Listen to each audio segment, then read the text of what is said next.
영국의 경험주의 철학자였던 프란시스 베이컨은 사람을 세 가지 곤충에 비유하여 이런 사람들이 있다라고 이야기한 적이 있습니다. 들어보신 분들이 계실 거예요. 첫 번째 유형의 사람들은 거미와 같은 사람입니다. 베이컨은 이런 사람들은 있어서는 안 되는 사람이라고 말해요. 어떤 존재인가? 좋은 일은 안 하면서 남을 잡아먹을 궁리만 하는 사람들, 거미줄을 펼쳐놓고서 누군가 거기에 걸리면 그 피를 빨아먹는 존재라고 이야기합니다. 베이컨은 이런 사람들을 이기주의적인 인간이라고 설명했어요. 거미와 같은 사람들인 거죠. 그런가 하면 둘째로 개미와 같은 사람도 있다라고 말했습니다. 개미와 같은 사람은 있어도 좋고 없어도 괜찮은 사람이라고 그는 설명합니다. 부지런히 일하지만 그 모습은 귀하지요. 하지만 그것을 통해서 다른 것의 유익을 꾀하는 것이 아니라 내 것을 쌓아가는 사람들, 내 것만 챙기는 사람들, 개미와 같은 사람이라고 할 수 있습니다. 내 수고와 애씀이 다른 사람들에게는 큰 유익이 되지 못하는 거죠. 베이컨은 이런 사람을 개인주의 인간이라고 설명하면서 개미형 사람이다라고 정의했습니다. 세 번째 사람이 있죠. 이런 어떤 사람이에요? 꿀벌과 같은 사람. 제 1부 때 벌 꿀고 같은 사람이라고 했는데 꿀벌 같은 사람이요. 꿀벌 같은 사람은 꼭 필요한 사람이라고는 설명합니다. 부지런하여서 협력도 잘하고 자신에게 맡겨진 일을 최선을 다하는데 그것이 동시에 다른 이들에게 유익도 되는 존재라고 그는 설명해요. 맞죠, 여러분? 벌이 열심히 꿀을 따러 왔다 갔다 하면 식물이 암술과 수술이 연결되어서 거기에 열매가 맺기도 하고요. 또 그렇게 모은 꿀이 사람들에게도 달콤함을 제공합니다. 그런 일들이 있는 거죠.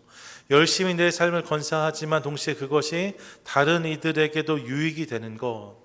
그래서 베이컨은 이를 이타주의적인 인간이라고 설명하면서 벌꿀과 같은 사람이 그런 사람이다라고 설명했습니다. 여러분은 어떤 유형의 사람이 되기를 원하십니까? 거미요?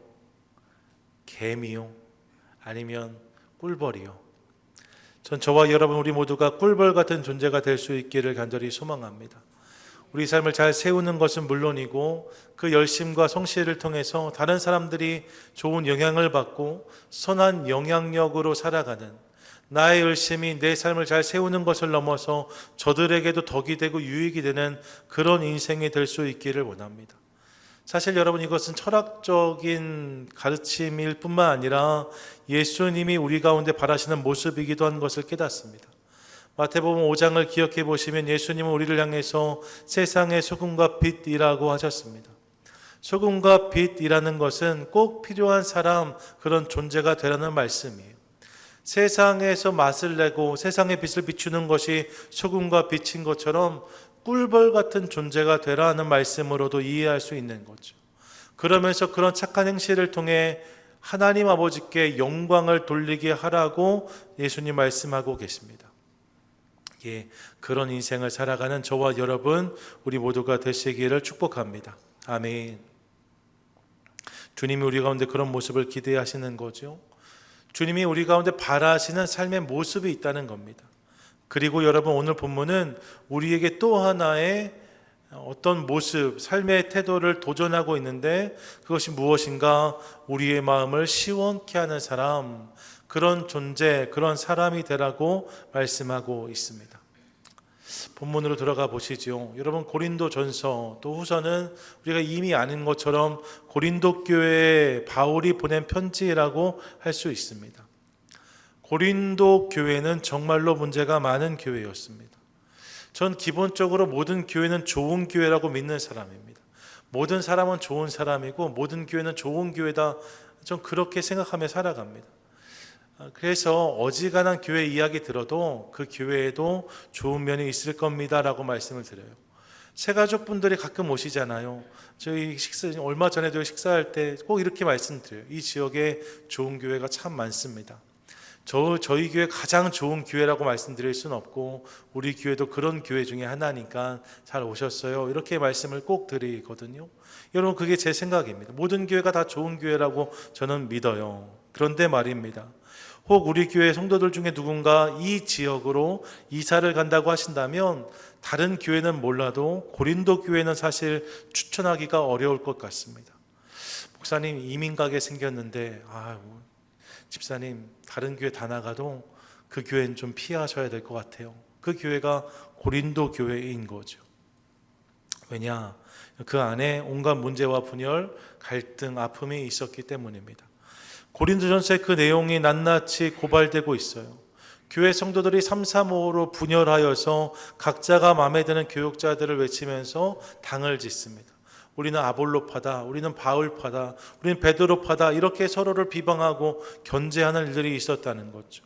성적으로도 문란한 일들이 있었습니다. 계모와 그의 아들이 함께 동침하는 일들도 있었다라고 성경이 고발하고 있어요. 그리스도의 자유를 왜곡하여서 자신들의 방종을 변호하기도 하였습니다. 주님이 나에게 자유를 주셨는데 네가 무슨 상관이냐, 이런 일들이 있었다는 거죠. 신전에 드려진 음식을 먹는 문제를 놓고도 서로가 서로를 비방하면서 내가 맞고 내가 틀리다, 어떤 것이 하나님의 덕을 위한 것인가, 어떤 것이 하나님 마음에 합한 것인지를 고민하는 것이 아니라 내가 맞고 네가 틀리다는 이야기를 하기 위해서 공박하는 일들이 있었습니다. 심지어 강력한 영적 체험을 한 사람들이 자신의 신령함을 드러내려고 여러 가지 무리수를 두기도 하였어요. 예배 중에 갑자기 일어나서 방언을 말하는 거죠. 여러분, 그런 일이 있다고 생각해 보세요. 이렇게 예배 드리고 있는 누군가 일어나서 알랄라 쉘랄라 이렇게 말하기 시작하면 저 얼마나 당황이 되겠어요. 누군가 그 옆에 또 벌떡 일어나서 난 통변에 은는 은사가 있습니다, 이렇게 말하기 시작한다면 물론 귀한 은사는 맞지만 공동체의 덕은 될 수 없는 거죠. 서로의 은사를 비교하면서 누가 우월한지를 따지기도 하였습니다. 내 은사가 더 낫다, 내가 더 신령하다, 이런 분쟁이 있었던 거죠. 성찬을 행함에 있어서도 그 당시 부유한 자들은 자신들의 일을 빨리 마치고 일찍 모임에 올 수 있었는데 가난한 자들은 그렇게 할 수가 없었거든요. 늦게까지 일하고 와야 되는 거죠. 근데 먼저 온 자들이 준비된 애찬과 성찬을 먹어 치워버려요.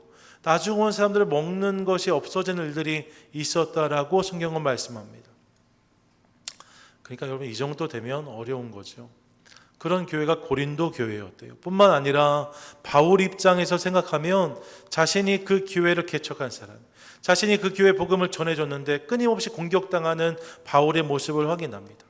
바울이 사도가 맞냐, 바울이 목사가 맞냐, 끊임없이 의심당합니다. 그의 권면이 반대에 부딪히고 고린도 교회를 한번 방문하려고 해도 이를 거부하는 무리가 있었다라고 말해요. 제가 어디 신방 가려고 하는데 목사님 오지 마십시오, 절대 문 안 열어드립니다. 이게 얼마나 어려운 일이에요. 근데 그런 일이 바울에게 공공연히 있었다는 거죠. 이런 내용들이 고린도 후서에까지 이어지는 것을 봅니다. 참 답답합니다. 바울의 마음이 어땠을까 싶습니다. 이 교회를 보며 주님의 마음은 어땠을까 하는 생각을 해봅니다. 요즘 이상 고온으로 다들 고생하시잖아요. 너무 덥지 않습니까? 이번 주말에 오렌지 카운티도 내내 세 자리 온도를 기록할 거라고 하더라고요. 저 위의 지역은 108도, 110도 넘어간다는 뉴스의 기사를 보았습니다. 여러분, 많이 더워요. 날이 더운 것도 참 힘들지요. 그런데 여러분, 그것만큼이나 힘든 것이 연락이 하는 사람들을 만나는 것입니다. 날이 더운 것도 어려운데요, 연락이 하는 사람들 만나는 일은 사실 더 어렵습니다. 이런 모습이 고린도 교회 이야기 쭉 이야기했는데 그런 모습과 전혀 상관이 없는 교회에서 목회하는 저는 사실 그 마음을 감히 상상할 수 없지만 그렇겠죠. 고린도 교회의 모습을 상상해 보면 정말로 열불이 나지 않을까 하는 생각을 해봅니다. 바울의 입장에서 얼마나 어려웠을까, 그 교회 성도들 입장에서 얼마나 마음이 불안했을까 하는 생각을 해보는 거죠. 여러분, 그런 모습이 있었대요. 그런데 이런 상황을 지나고 있는데 말입니다, 고린도 전서를 마무리하는 자리에서 보면 의외의 고백이 터져 나오는 것을 봅니다. 이게 18절이에요. 18절 말씀 같이 한번 읽습니다. 시작. 그들이 나와 너희 마음을 시원하게 하였으니 그러므로 너희는 이런 사람들을 알아주라. 아멘. 뭐라고 말합니까? 나와 너희, 즉 우리 모두의 마음을 시원케 한 사람들이 있다라고 말하고 있는 것입니다. 너무나 답답해 보이는 상황 속에서 어디선가 선선한 바람이 불어왔다라고 말하는 거죠.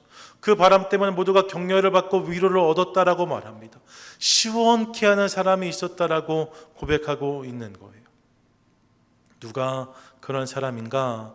오늘 본문에서 만나는 스데바나, 부두나도 아가이고 같은 사람이 그런 사람이라고 할 수 있습니다. 바울은 이런 사람들을 언급하면서 그들로 말미암아 우리 마음이 시원했다라고 고백하고 있어요. 이로 말미암아 바울은 힘을 얻고 교회도 숨통이 트일 수 있었다라고 고백합니다.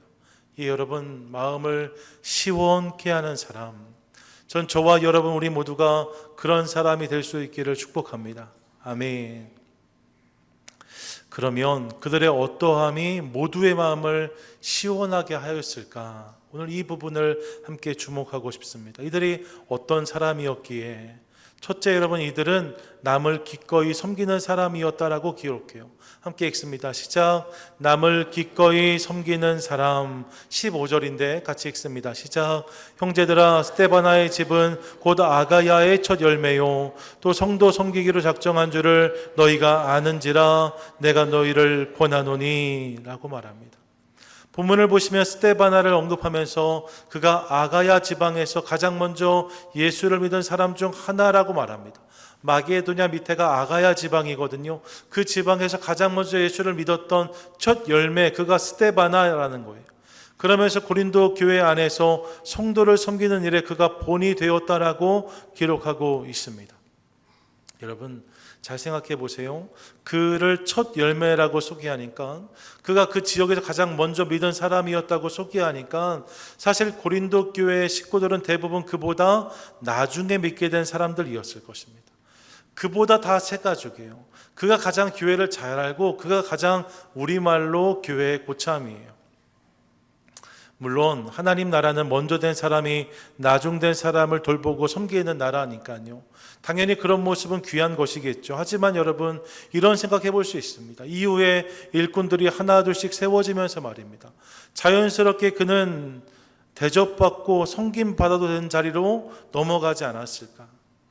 교회 첫 신자였는데 이제 교회 식구들이 많아지고 일꾼들도 하나둘씩 세워지기 시작하니까 이제 스데바나 집사님은 이런 거 안 하셔도 돼요.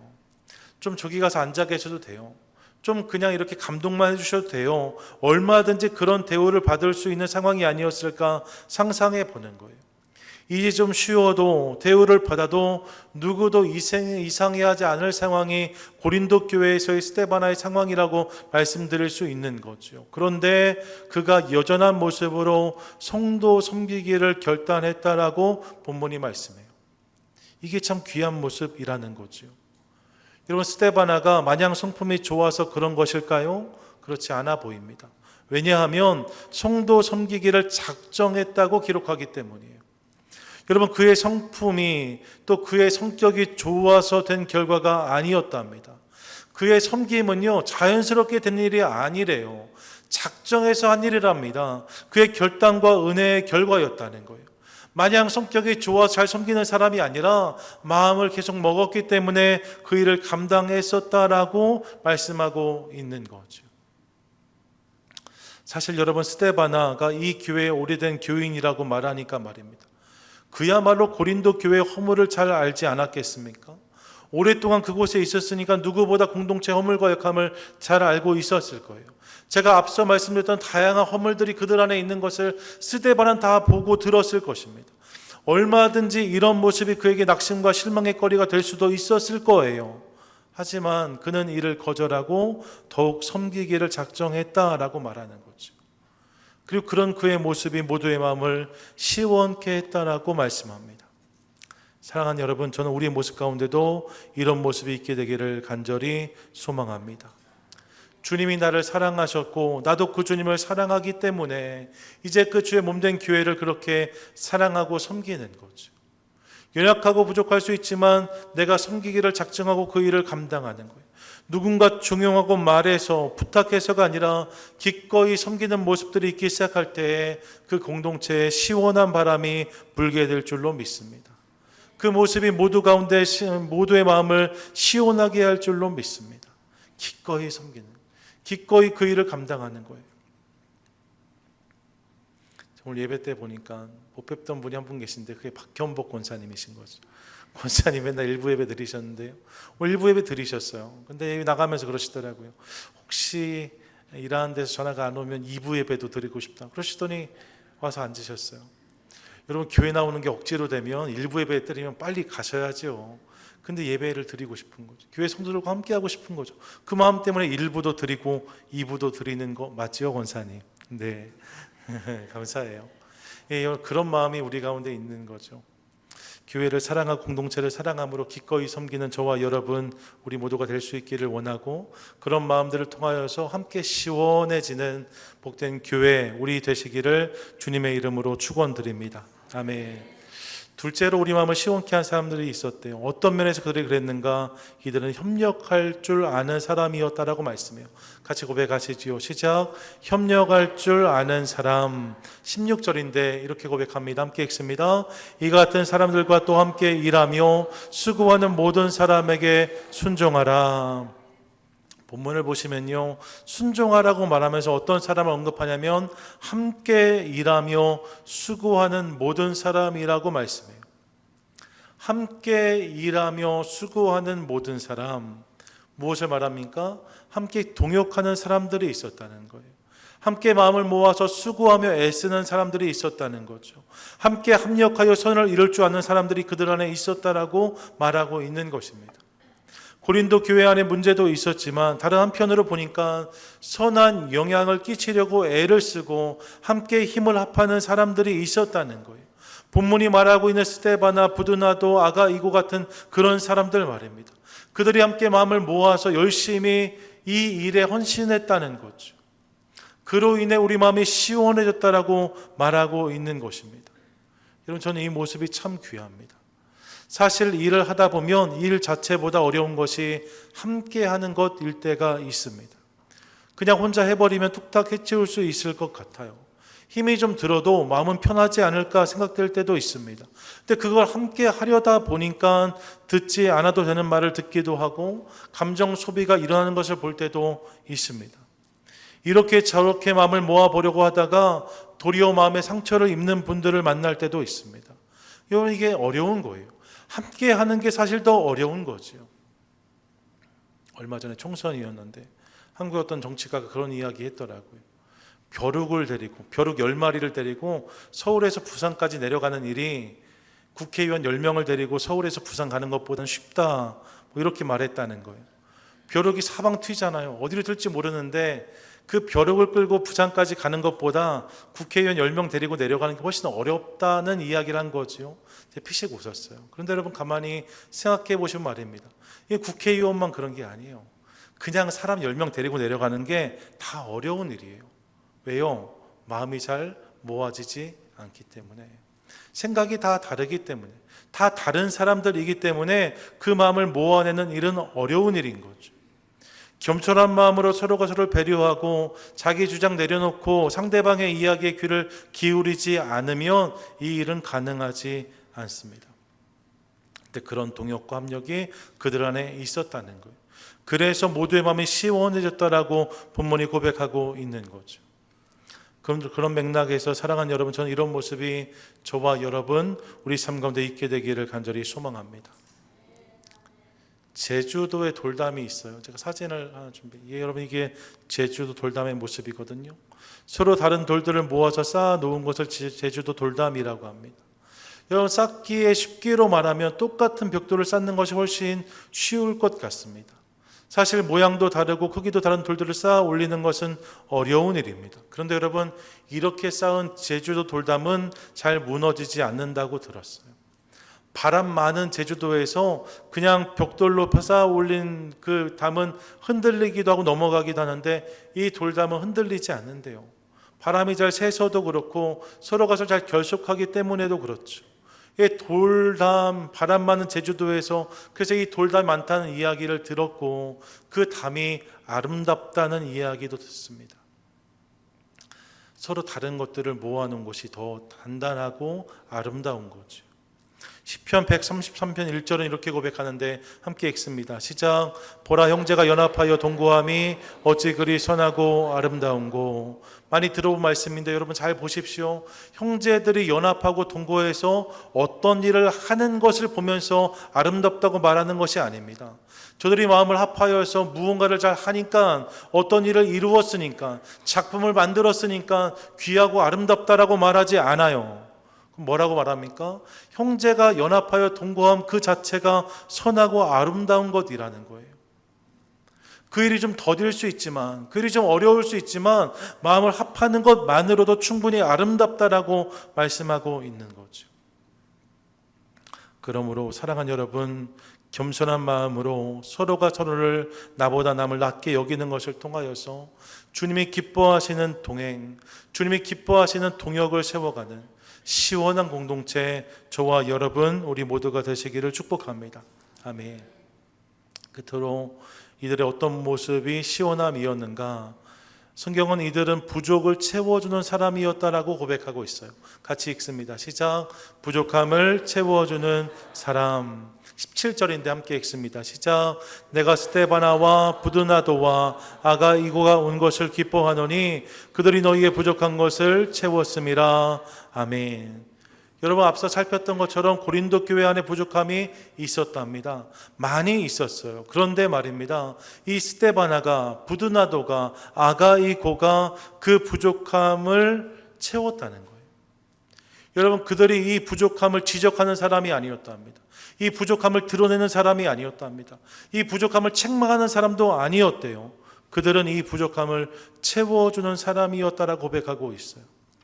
여기서 채우다라는 말이 아나플레로라는 단어인데 충분히 채우다 혹은 보충하다라는 의미를 가지고 있습니다.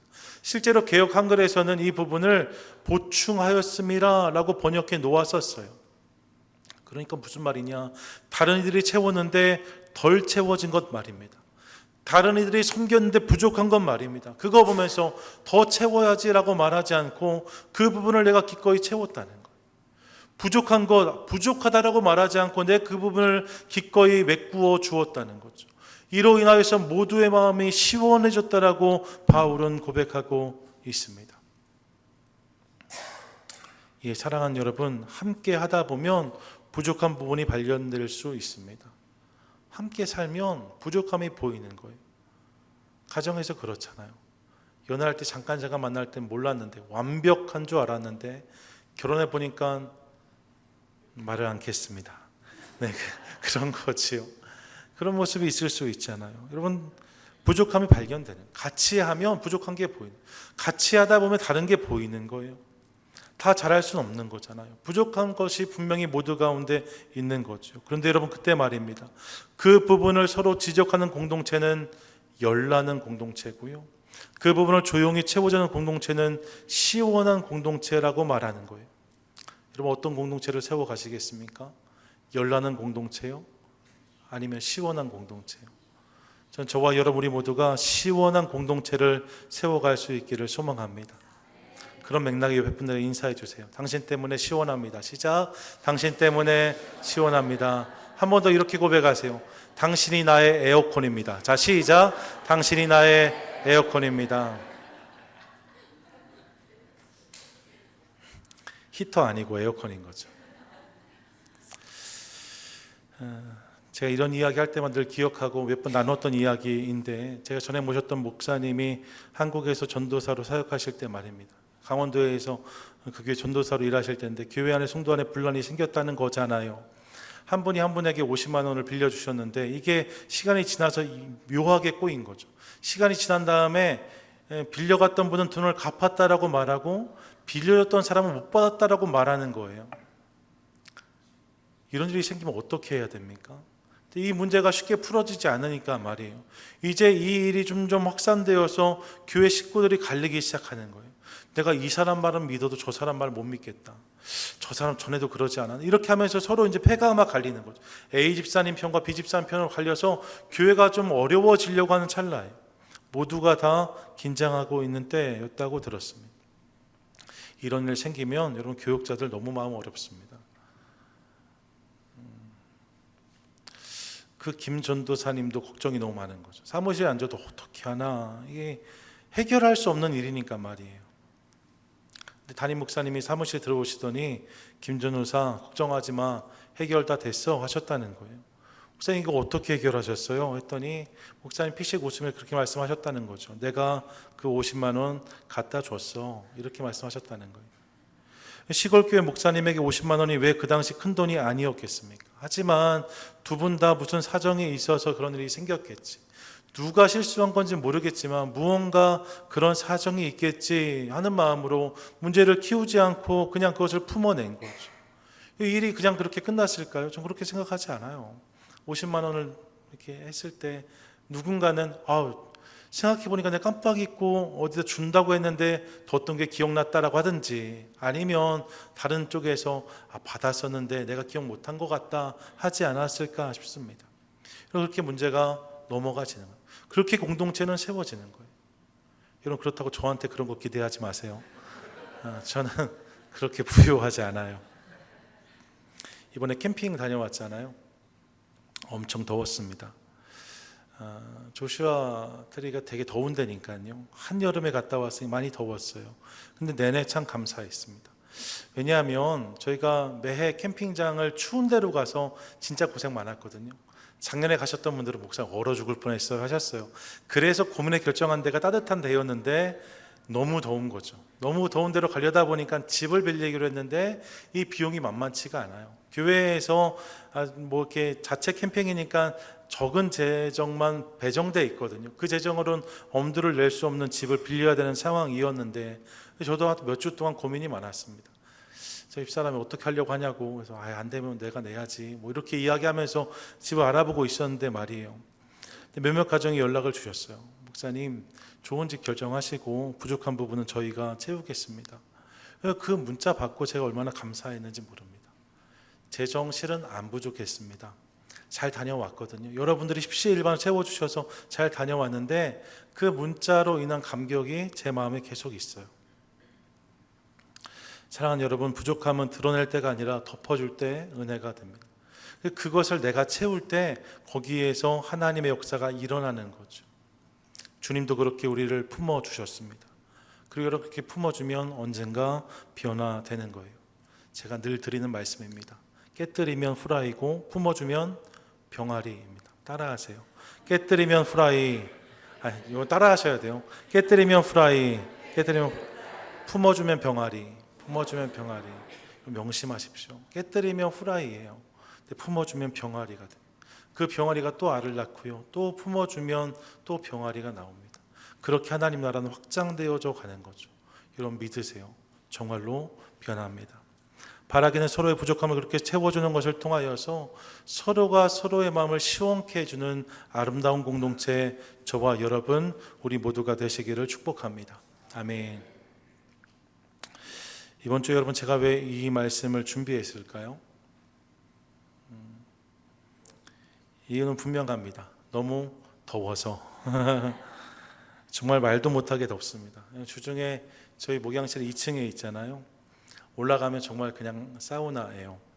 에어컨 켜면요, 물기도 생기고 시원하니까 동네 벌레들이 다 목양실로 피서옵니다. 이번 주 아주 개미떼 때문에 고생 많이 했어요. 그러면서 시원함을 생각하다가 본문이 떠오른 거죠. 제가 영상을 하나 준비했거든요. 여러분 시원하시죠? 폭포의 영상입니다. 보기만 해도 시원한 영상인데 이렇게 마음을 시원케 한 사람들이 있었다라고 말씀하는 거예요. 어떤 사람들이 이런 사람들이었는가? 본문은 세 가지를 말해요. 기꺼이 섬겼던 사람들, 기쁨으로 동역했던 사람들, 부족함을 채워줬던 사람들, 그들로 인해 흠 많고 화 많았던 고린도 교회의 마음이 시원해지는 은혜가 있었다라고 본문은 말씀하고 있습니다. 여러분, 저들의 마음만 시원해졌을까요? 아니라고 저는 생각합니다. 이 교회를 보시는 주님의 마음도 시원하셨을 거예요. 왜냐? 잠언 25장 13절 이렇게 말씀하거든요. 충성된 사자는 그를 보낸 이에게 마치 추수하는 날의 얼음 냉수 같아서 능히 그 주인의 마음을 시원하게 하느니라. 아멘. 충성된 자가 주인의 마음을 시원하게 한답니다. 충성된 사람이 어떤 사람이에요? 이런 사람인 거예요. 내 주장, 내 고집을 내려놓고서 주님 마음을 붙잡는 사람들. 그래서 기꺼이 섬기고, 그래서 기꺼이 동역하고, 그래서 부족함을 채워가는 사람들, 그들이 충성된 사자인 거죠. 그들이 주인의 마음을 시원케 한다라고 말씀하고 있습니다. 전 저와 여러분, 우리가 그런 성도, 그런 교회가 될 수 있기를 간절히 소망합니다. 바라기는 저와 여러분, 우리 교회 안에 이런 모습들이 이미 많이 있지만 계속해서 이런 모습들을 쌓아가고 채워가는 것을 통하여서 이 시대에 주님 마음을 시원하게 하고 서로가 서로를 아름답게 빚어가는 복된 공동체, 저와 여러분 우리 모두가 되시기를 주님의 이름으로 간절히 축원드립니다. 아멘.